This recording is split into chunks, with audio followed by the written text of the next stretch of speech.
it on a recording. Yeah, so we can just start with just the introductions and everything. Okay. Hello, everybody, and welcome to the second episode of Art Talks, which Project 88 Mumbai is hosting, along with our participation in Frieze Viewing Room. This is actually going to be a virtual visit to Sandeep Mukherjee's studio in Los Angeles, where it's quite early on a Sunday morning. Thank you, Sandeep. Yes. And taking us through this is Diana Campbell Betancourt, who's joining us from Brussels on a Sunday afternoon. Hi, Diana. A little bit about both of them before we start. Born in Pune, India, Sandeep Mukherjee lives and works in LA. He received his MFA from UCLA in 1999 and BFA from Otis College of Art and Design, Los Angeles in 1996. Since 2006, he has been professor of art at Pomona College, California. For over a decade, Sandeep Mukherjee's work has explored the notion of abstracting as a means to image and highlight a particular aspect of flowing matter. Working in painting, drawing, sculpture, and installation, the work is process-oriented and improvisational. Sandeep's works are in several permanent public and private collections, such as the MoMA, New York, the Hammer Museum, LA, and the Kiran Nadar Museum in New Delhi. Sandeep was the recipient of the John Simon Guggenheim Memorial Foundation Fellowship for 2017. Diana Campbell Betancourt is the founding artistic director of the Samdani Art Foundation and the chief curator of the Dhaka Art Summit, the foremost research and exhibition platform of art in South Asia. She was curator of Frieze projects in London from 2018 to 19, and the founding artistic director of Bella's Art Projects in the Philippines from 2016 to 18. Educated at Princeton, she has been living and working across Asia and splits her time between Brussels and Dhaka. Sandeep and Diana's paths have crisscrossed in LA, in India, in Bangladesh, and today, once again, we meet in the virtual realm, where Diana will walk us through Sandeep's studio. Before we begin, a few housekeeping rules. Please keep your microphones and cameras switched off. We will be using the comments box to sort out any tech glitches that you may face. So if you can't hear or you're experiencing any difficulties, please write in the box and we'll attend to you. Please also post any questions you may have in the comments box and we will take them up at the end of the tour. Over to you, Diana.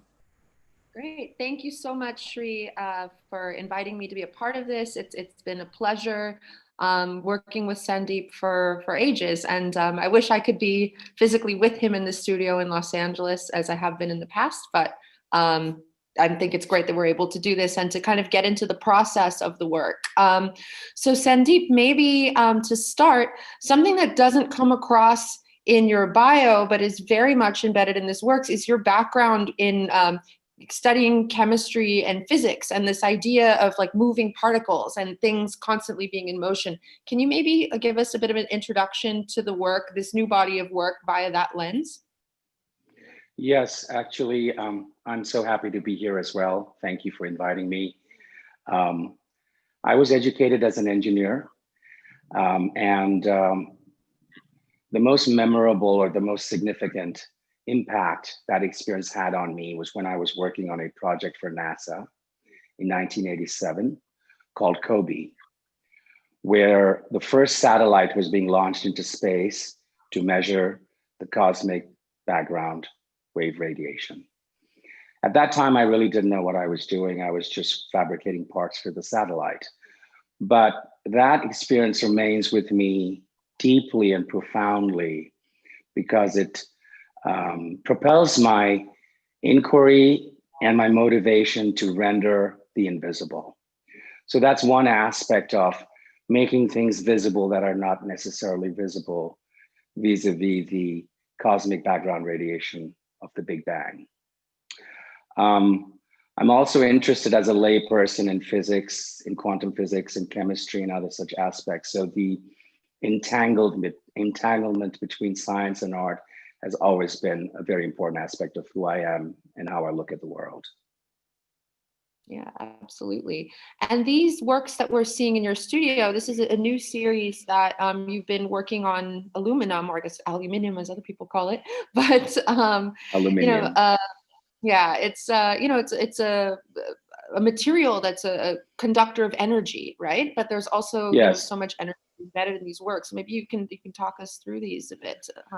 So Let me just encapsulate some of the sort of driving forces in my inquiry, which are considering an image as a slice of moving matter or material in motion and imaging that. So that's been primarily an aspect for me, or a drive or a methodology to create an image of an encounter.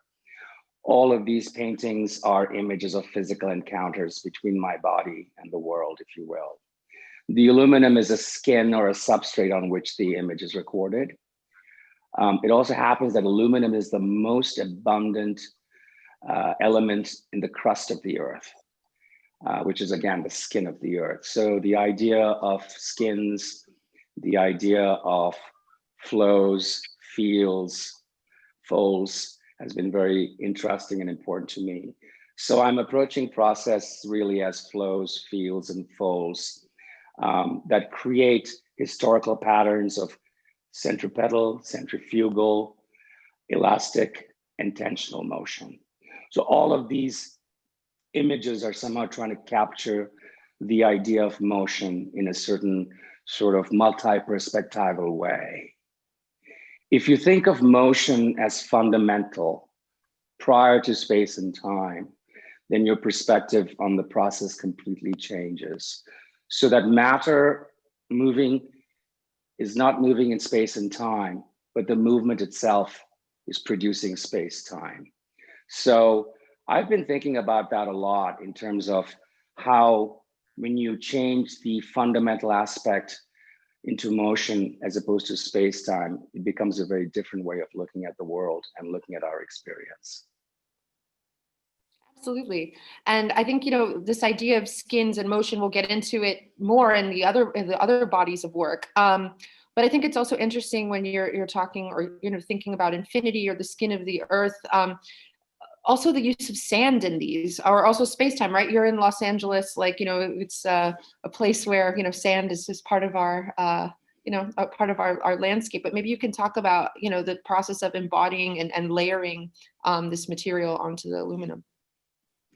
I think because the work derives from motion, the paint actually moves very differently over an aluminum surface versus sand. There's a level of absorption in the sand which doesn't quite exist on the surface of aluminum. So there are different ways of physical encounters between the flowing matter that are recorded on the surface. So it sort of creates a multi-dimensional space, if you will, or an experience that embodies both the sort of absorption and the sort of continuous movement. Mm. And what about the use of gravity in the work? I know that you're collaborating with gravitational forces. Can you maybe talk a bit about that also? Yeah, so all my works are gravity bound in that they're made on the floor. The encounters are usually between my body, the surface that is the substrate to record the encounter, and the paint.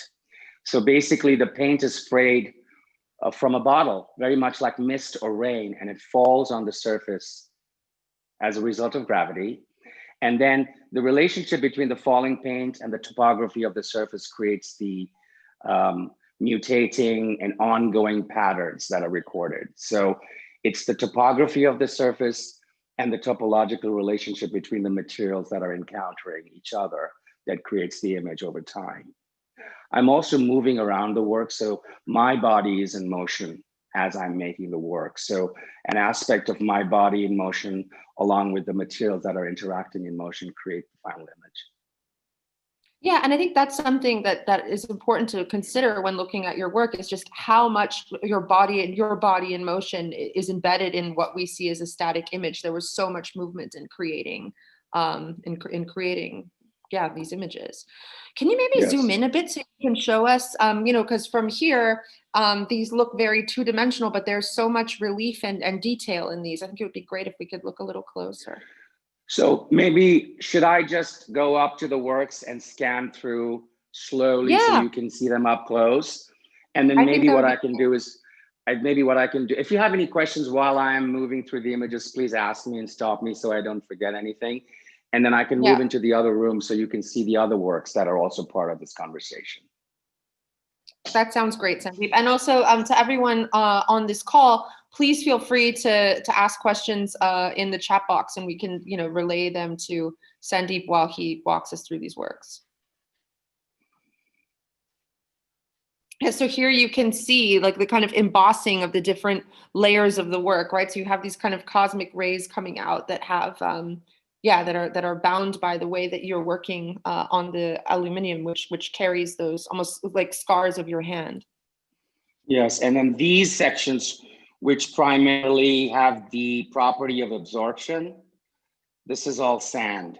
So it creates a very different kind of encounter between the materials and a very different kind of experience in space. Whereas these sections are on aluminum that are sort of moving through the topography of the surface to create all the textures, patterns, and other things.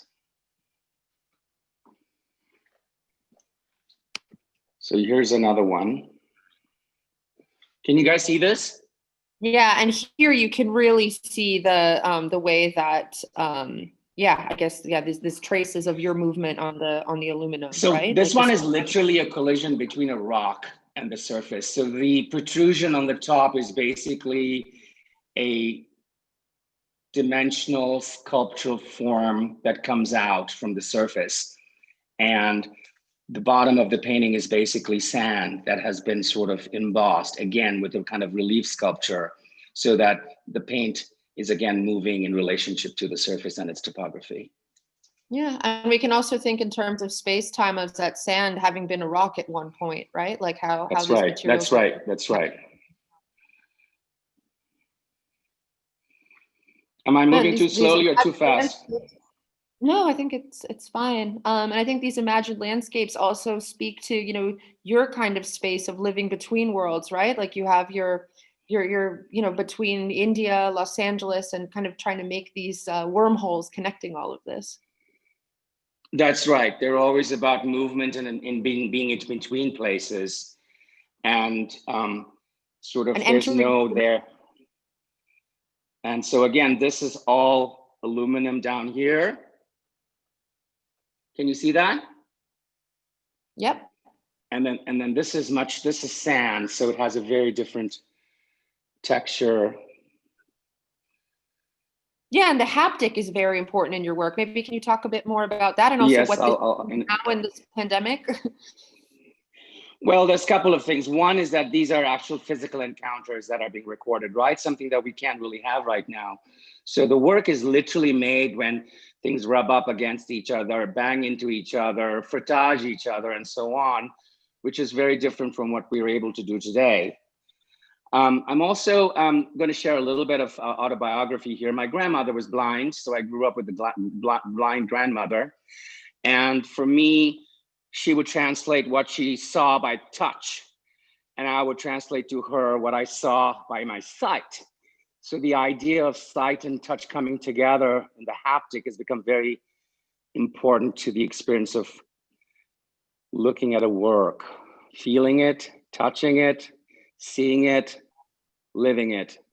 These are cutouts of my body on aluminum. Can you see these? So again, the same material as in the other room. So I think it's interesting, this process. You're kind of using similar processes and materials, but but transforming them, right? So the next series of work that we're going to talk about are these works on burlap, which is also for South Asia. Burlap is jute. It was a material that, rather than people growing food to support themselves, British colonial rulers had people grow jute to make rope and burlap sacks to transport goods out of the colonies, which contributed to famine and other horrible injustices. And I think it's interesting that you're kind of inscribing your body in this very charged material.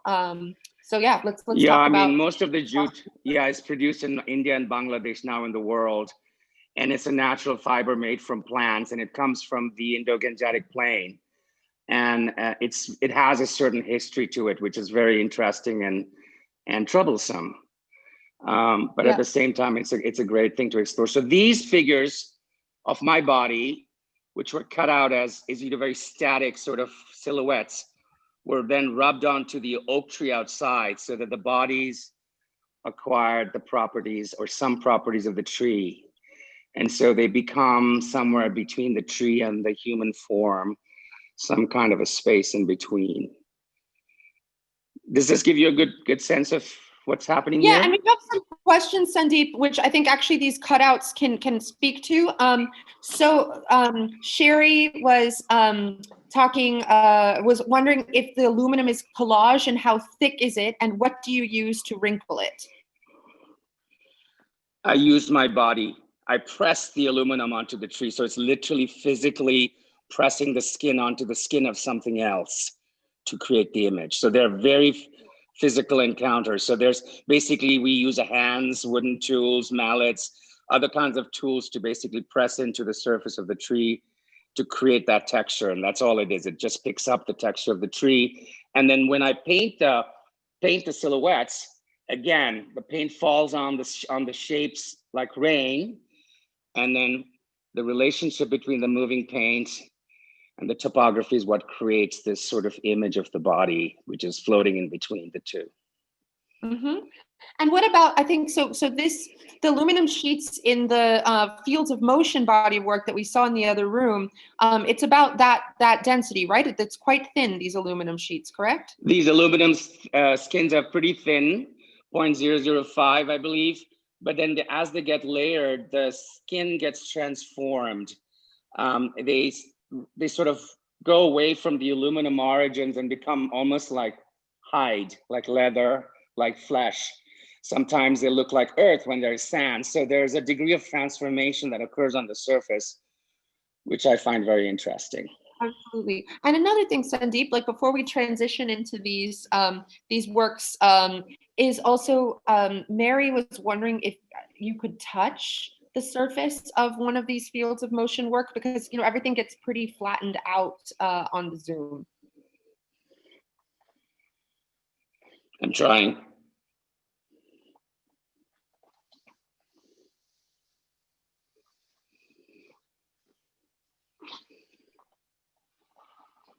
Yeah, I guess like between the sand and the metal and the different layers of paint, there's so much texture in this. I wish it would be possible to capture on a screen, but it's not. Anyway, maybe what you could do is try to describe, since you did this for your grandmother, maybe you can describe that sense of touch and what it feels like.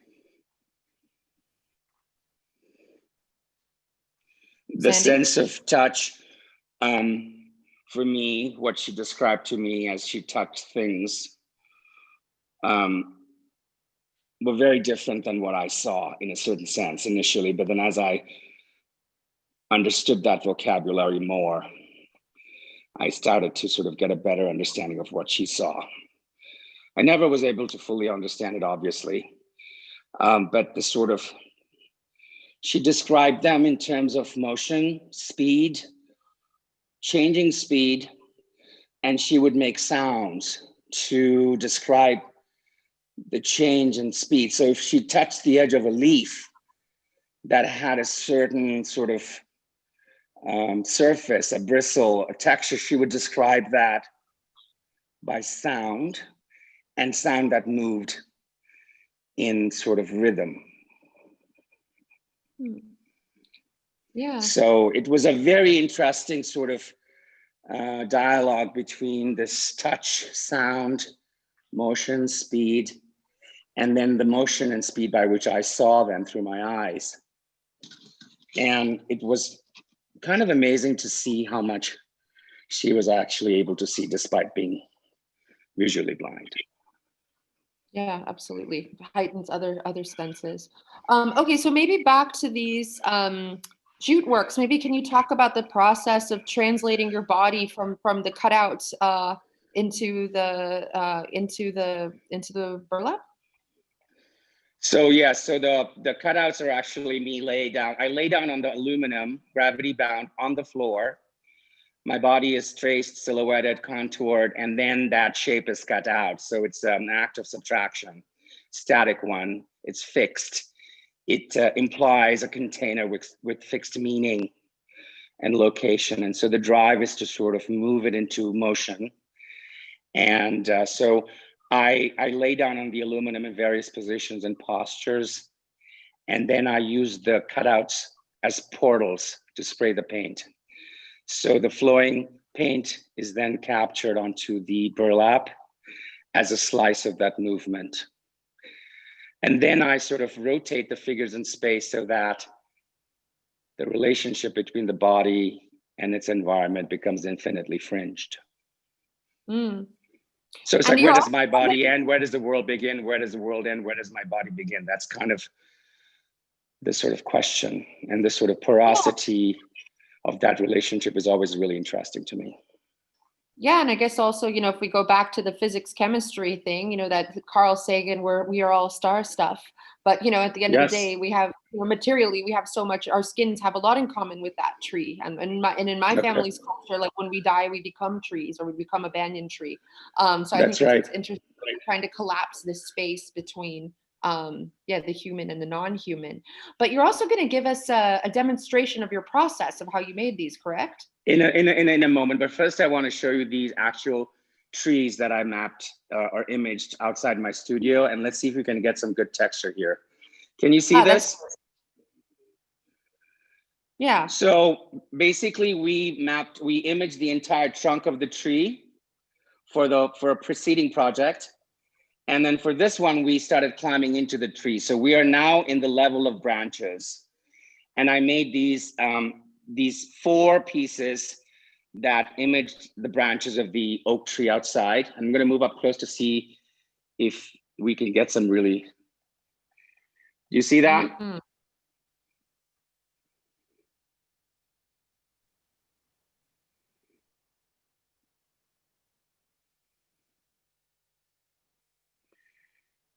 I want to show you one more thing before we go back to the burlap works. Is that okay? Yeah, of course, of course. And I think maybe you could also talk, because I think you showed one of these tree skin works at Frieze last year, didn't you? Like a similar Yes, work I showed the tree skin works at Frieze, but also at a show at the Kitchen in New York called On Whiteness. Mm-hmm. So one of the things that also sort of drives me is this idea of nomadic motion through different spaces, locations. So all my work is modular and breaks down and reassembles into different configurations. So the idea that you reconstruct an identity every time or every encounter at every new location has been really interesting and important to me. It sort of mimics my own process as a living subject. Now these are, I'm going to show, this is, I don't know how well you can see, these are perforated aluminum works. And can you see the light coming through? They're not finished, they're all in process. These were images of a dancer friend of mine from Brussels, Frank Bahanek. And he was visiting me, and I imaged his body as he lay on the floor. And I'm using his form, his gesture, in conjunction with perforations to create an element of movement through the relationship between the static sand, aluminum, and the moving light that keeps shifting depending on where you're at, what time of day or night it is, et cetera, et cetera, et cetera. Does this give you a pretty good view? Yeah, and you know, you could also see the tree from, like, there was another shot when you were showing this. Can you show us the tree outside? Yeah, can you see the tree outside?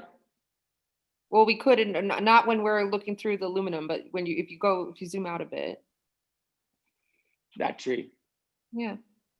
But I think it's also interesting when we talk about energy, right? Which is something that you're really feeling in those fields of motion works, but that also that idea of photosynthesis through light, right? Like that kind of, light, generative force.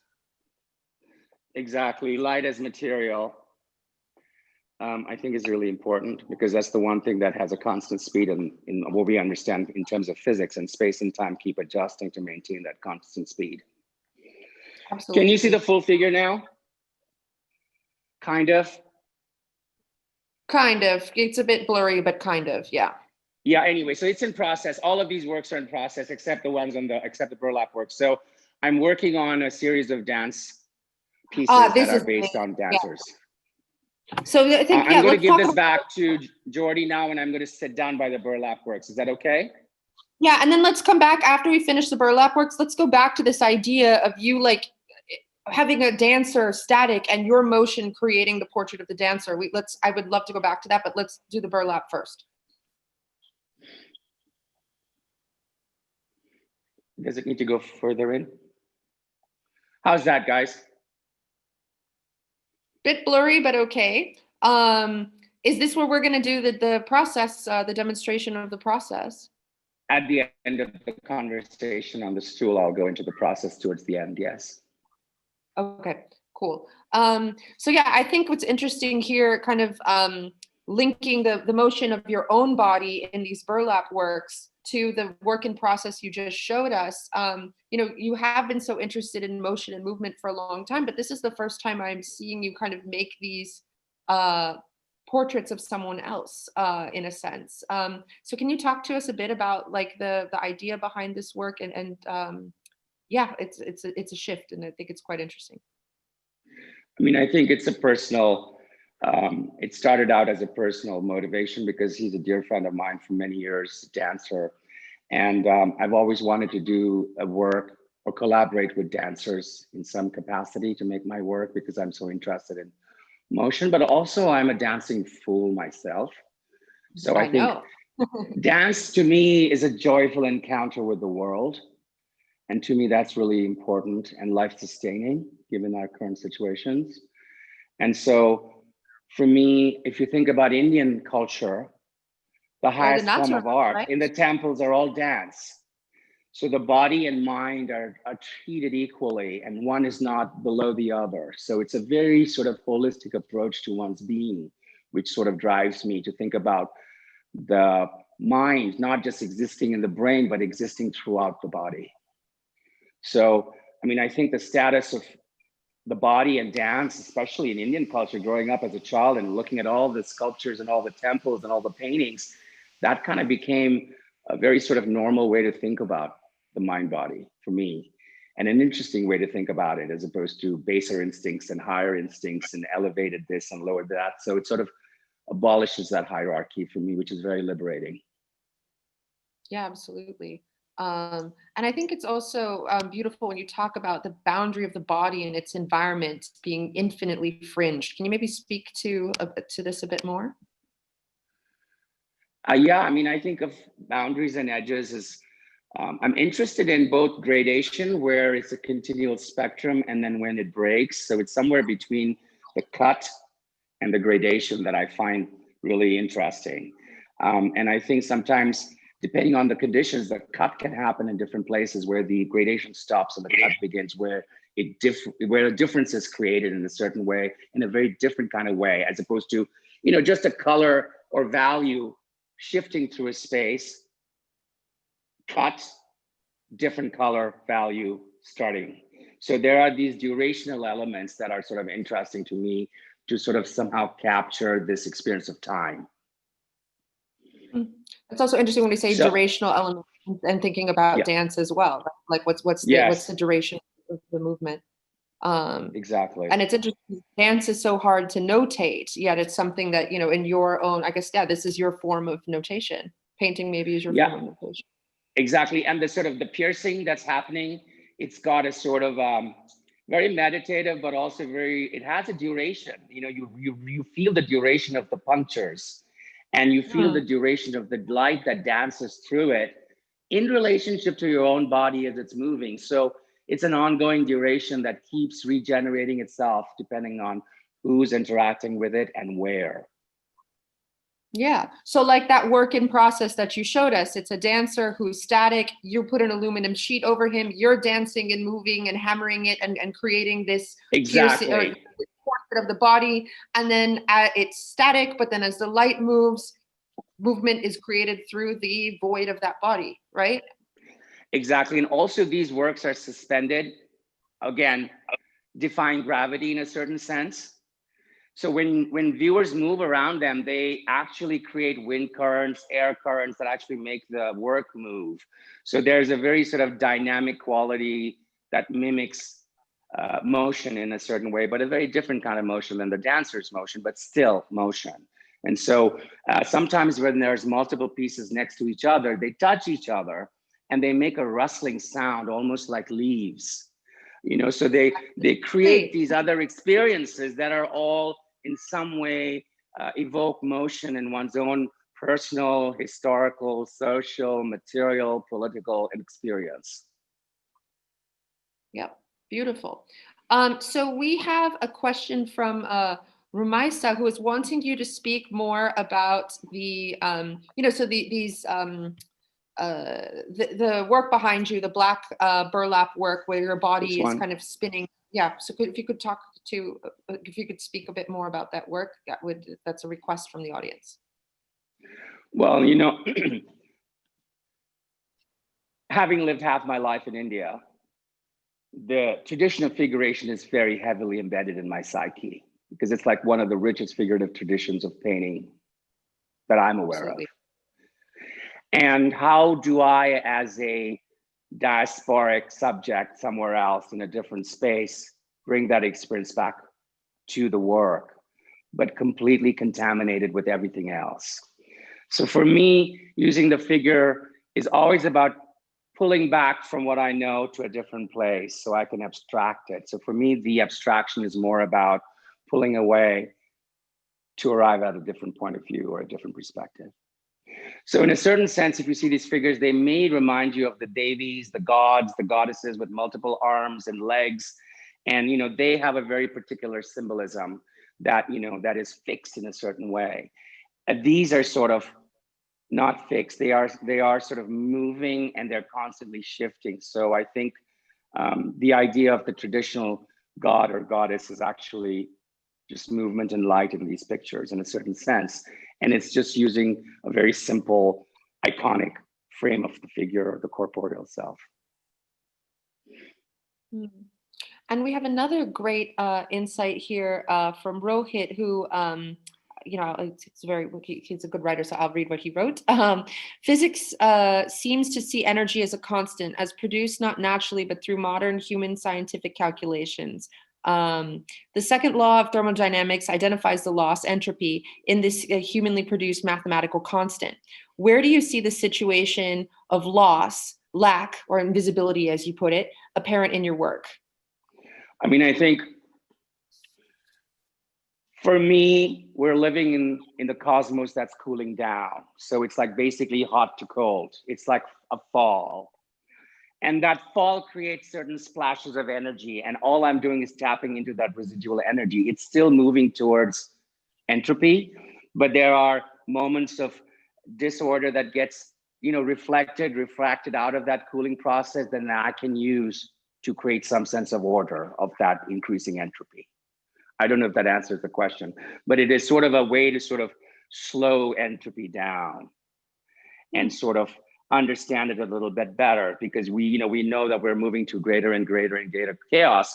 But while that chaos is expanding, we also have all these, like a tap is falling and there's splatter of water everywhere, right? So the potential goes from high to low, but then you have all these four jets of energy that are flowing out.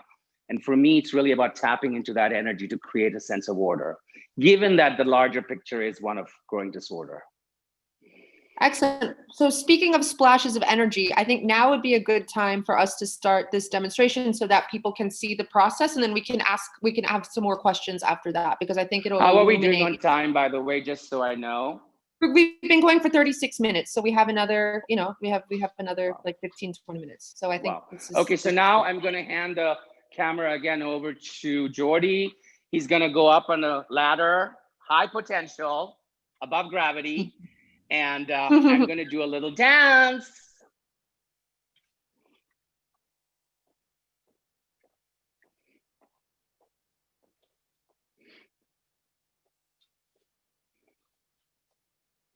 Can you guys see me?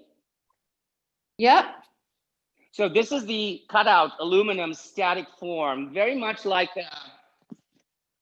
those accident drawings on the freeway? Yep. So there's something really sort of dead and static about them. And I'm going to be using this cutout portal to create that image. And I'm going to be spraying acrylic from this nozzle. It's really a simple bottle, and it's going to basically fall like rain. You see the rain falling in the light? Yeah, it almost looks like fog. Exactly. So it's particles falling, falling, falling, and being captured in a particular boundary, net, frame, etc. And I am moving around it. So the image is static, but my body is constantly in motion. And that's, I think, what people need to think about when looking at the work is like all of that motion that was embedded again in that image that we now see as static. Can you see the light coming through the particles? Yep.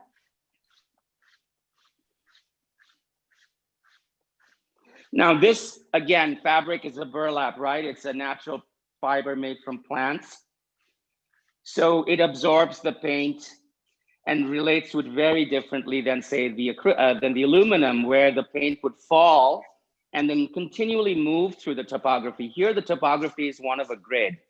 It's a weave. And so it gets trapped in that weave, albeit with imperfections and, gravity, surface tension, the chemistry between the burlap and the ink, the temperature of the environment, the humidity, they all contribute to creating this image that basically falls and is created by particles of paint, moving matter, falling, gravity bound. Is that good? Yeah, and I also like how you call these fabric diagrams. Can you how did you come how did you come to that term? I think it has to do with me being trained as a scientist, engineer. Mm-hmm. I mean, I think diagrams are a nice sort of another abstraction to understand a system or a structure. They're not naturalistic, but they allow you to sort of conceptually think about certain things that other kinds of structures do not allow. So I've been very influenced by. Can I go sit down now? Yes, you can. Yes, you can. Thanks, Sandeep.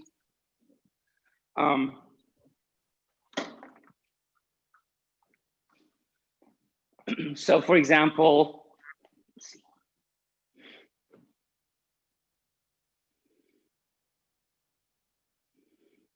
One of the diagrams that I think about a lot are Venn diagrams. Do you guys know what Venn diagrams are? I mean, if you look at the work in the middle. Those are intersectional. Yes, exactly. So a lot of these works that I've been making on a surface that, it pushes out and pushes in two directions, right?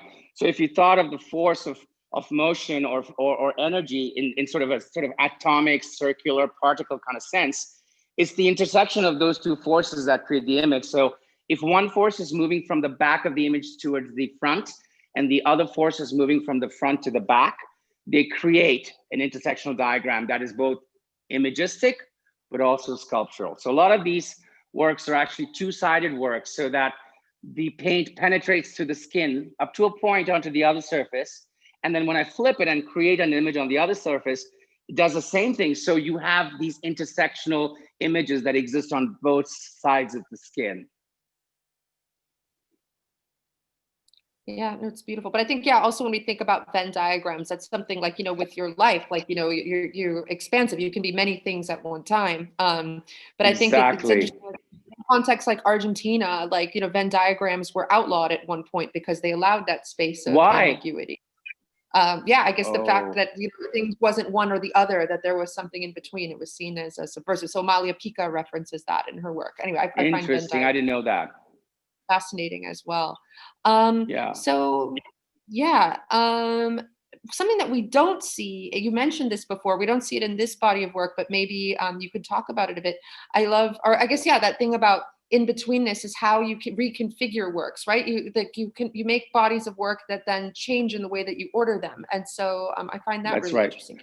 So one of the examples that I love is like when I did the project for the Dhaka Art Summit. Yeah. I made a huge floor, 1,000 square feet of floor that was basically small bits of information, 12 by 12 inches, right? And basically that entire field could be collapsed into 12 by 12 inches stacks. And the fact that I was able to bring the entire floor on a plane to Dhaka and reconstitute it as a floor was kind of a magical moment for me. So basically For us the floor flew through the sky and landed in Bangladesh. And I think it was also interesting, another project we worked on, which actually we referenced a bit earlier before the call went public, but that snakes and ladders reference. But remember the piece you made that was referencing your mother's sari and kind of coming out of a suitcase between Yes. Los Angeles and...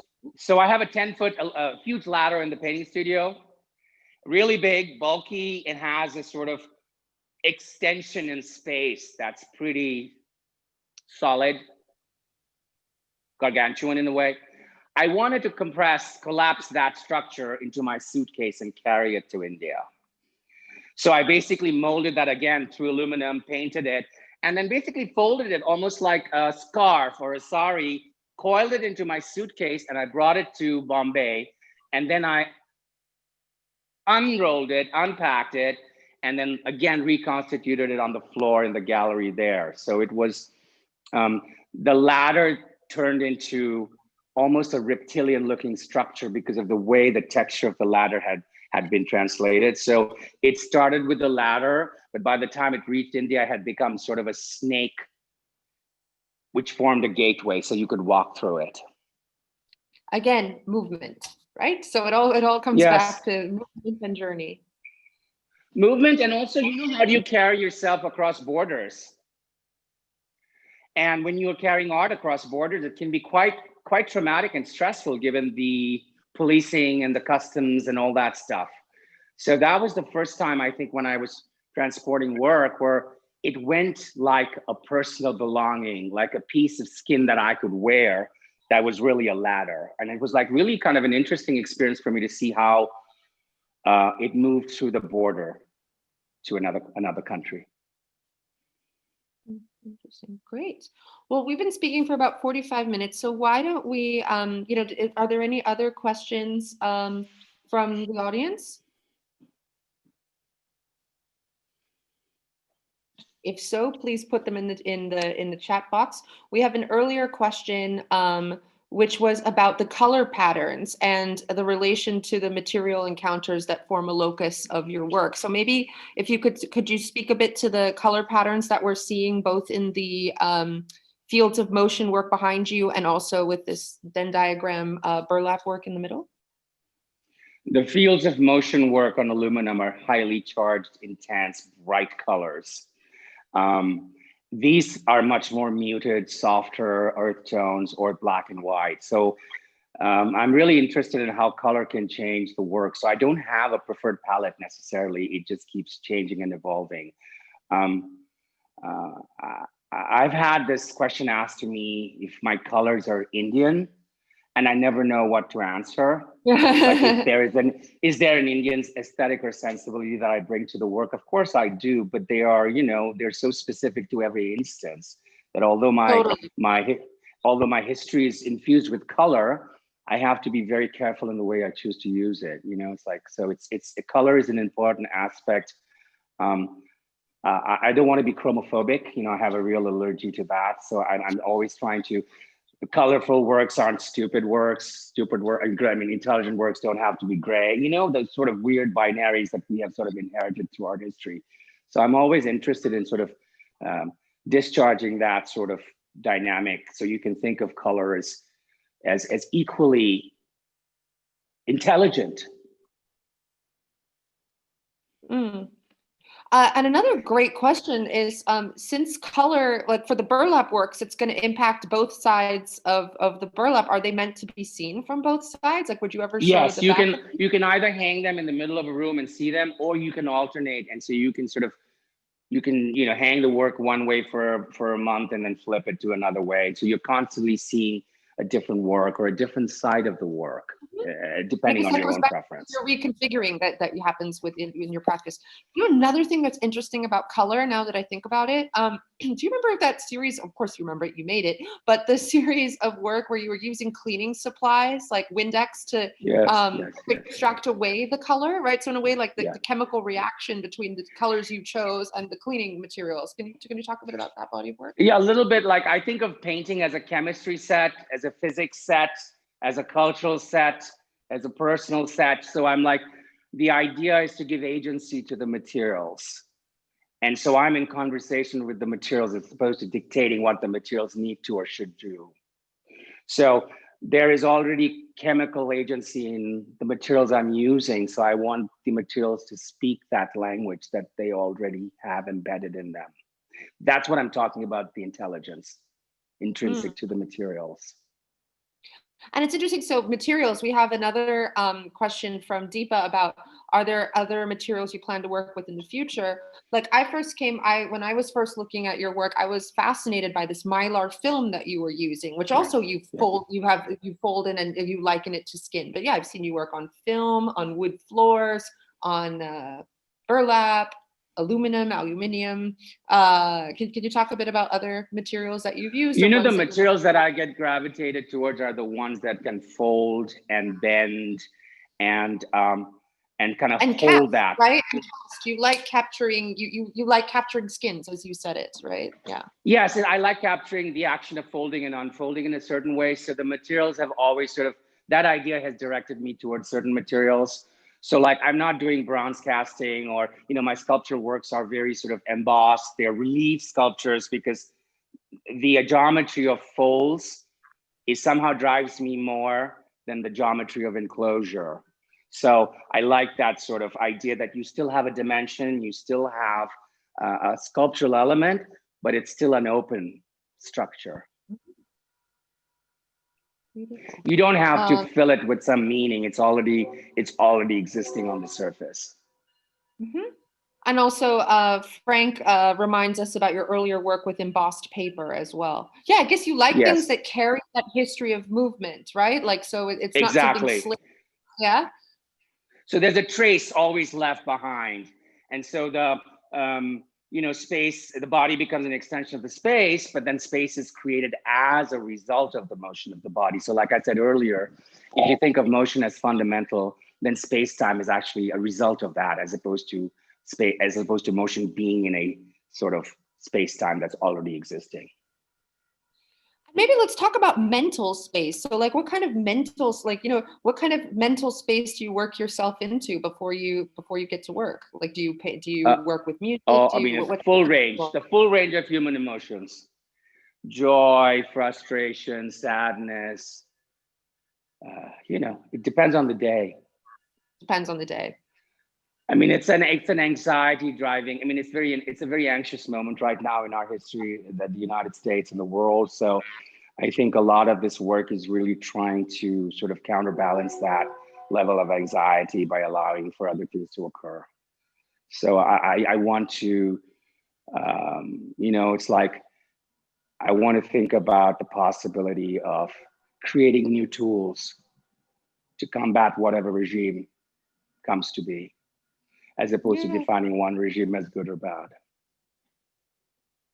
That's a beautiful way to put it. And I think also at a time when we're not supposed to touch each other, like the way that you're like embedding touch. That's huge. That's huge. It's like for me to touch the surface, to rub it, to put my body in it, it actually, that sort of a sense of being and becoming becomes alive. It's not just in my head, it's actually a physical reality, a lived experience. Absolutely. And not something screen-based. Exactly, which is why this has been such a stress inducer for me. Yeah, no, but I think, we're getting great comments. We're getting great comments on from the chat box. And I think these were also great questions that people gave. So I'm very happy for this digital space to allow us to understand your very analog space of working. So I hope the technology translated some of the elements in the work. If there's anything you want me to reshow or go back into, please ask me, because I can't tell what you can see from Maybe here. Let's do another walkthrough just so people can feel these works in the space and scale as you move. Like, it's going to be a bit fuzzy. At least I think that could be a good way to close. And if anyone wants to see details, because, Sandeep's work, like you really, like there's such, like we said before, a haptic nature to it. Lots and lots of details. So if you want to see zoomed up shots, you can write to the gallery, Project 88, and they can send those over. But nothing will replace seeing these in person. And Sandeep, I hope I can come to LA sometime and see these. I really hope so too. Or maybe someone in Belgium can buy one and then I can go visit it. That would be amazing.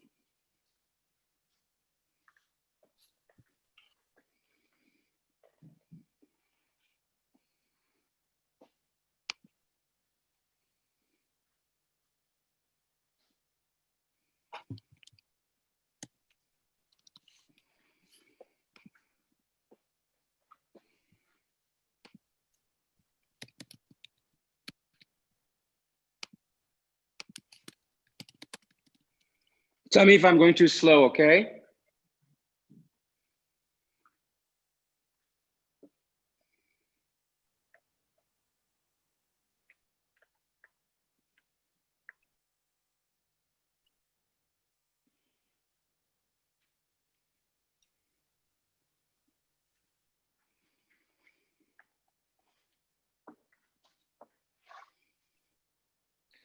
Okay, Sujai is also asking, he's trying to understand how do the painted shapes relate to the encounter about the physical act of making marks and impressions that are made through the force of gravity and force.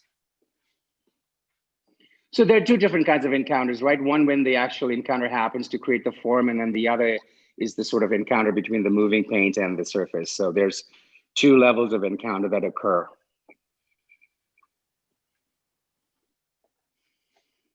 I don't know if that answers the question. Beautiful.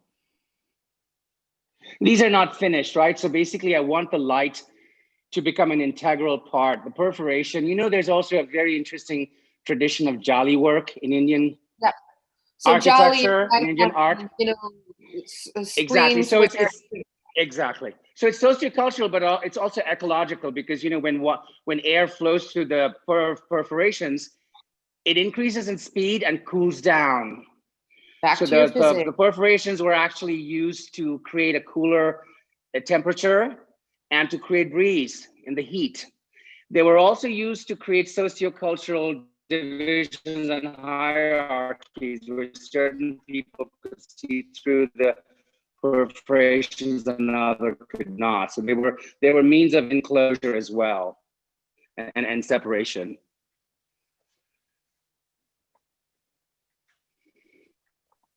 These are also in process, not finished. Great. Let's well, are we paused or stuck here?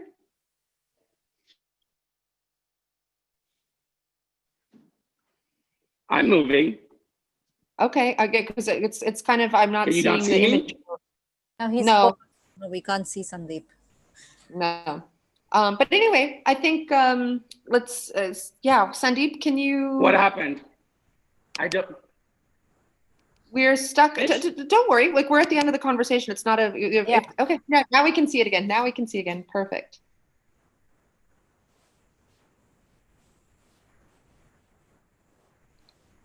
And that's another thing, like these works, like they kind of, they feel very heavy in a way, but they're actually, I think that's something interesting also with the Mylar works. They're so light because that material is so thin. So there's a, yeah, you're really playing with these senses of weight and density, which is interesting. Exactly. I mean, one of the things that sort of attracted me to aluminum is how light it is and how strong it is. Mm-hmm. And sort of those paradoxical sort of properties coexisting. It's so interesting because the experience of weight, the experience or the thing you're seeing is actually heavy or light. It could be sort of, you know, you just don't know.